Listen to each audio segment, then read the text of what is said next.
The biggest difference you can make is cleaning up your block and being aware of your environment.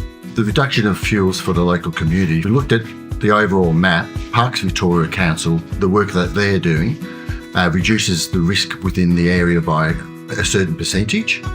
If we get the local community on board, we'll reduce that risk by 14%, which is a huge reduction across the whole of the Kalorama area.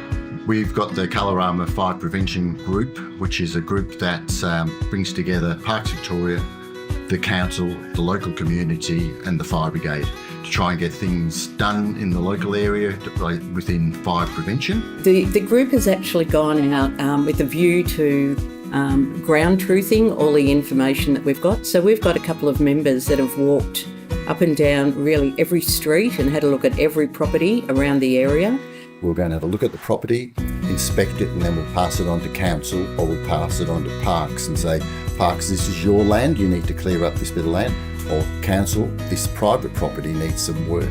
Can you please somehow get to these people and see if you can get them to clean it up? The collective effort of the community is sort of shown in, if you look at single properties, which might be a half acre or an acre property, and somebody's cleared that, that is only reducing the risk on that property. If the neighbours' properties are all overgrown and need work done, then that can spread the risk throughout the whole community. So if a couple of people in the street don't clean up properly, you're putting your whole street at risk.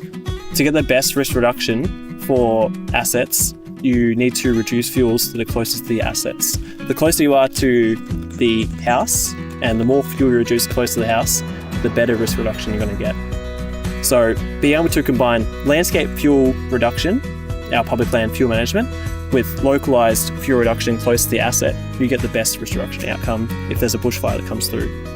The 14% reduction in risk came about through the Phoenix modelling, so it's all based on computer modelling. Phoenix Rapid Fire is a deterministic empirical fire model, very, very good at predicting wildfires in Australia. It's got a good amount of accuracy. I simulated not one Phoenix Rapid Fire scenario, but 15,000 Phoenix Rapid Fire ignitions. So by doing 15,000 ignitions, we can get a really clear picture of where risk is in the landscape.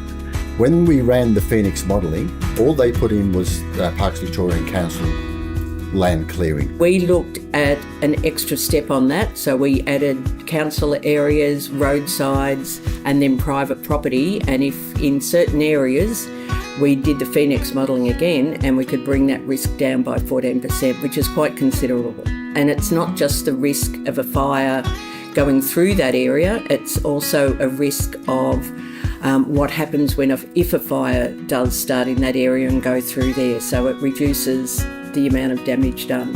You're not just saying, I think it's probably a good idea to fuel reduce over here. You're actually saying, I know it's a good idea to fuel reduce here. I have the numbers to prove it. I have the evidence. That's a really powerful tool. And that mixed with local knowledge of the community is, really powerful. And it's amazing that we can all work together to make the community a safer place.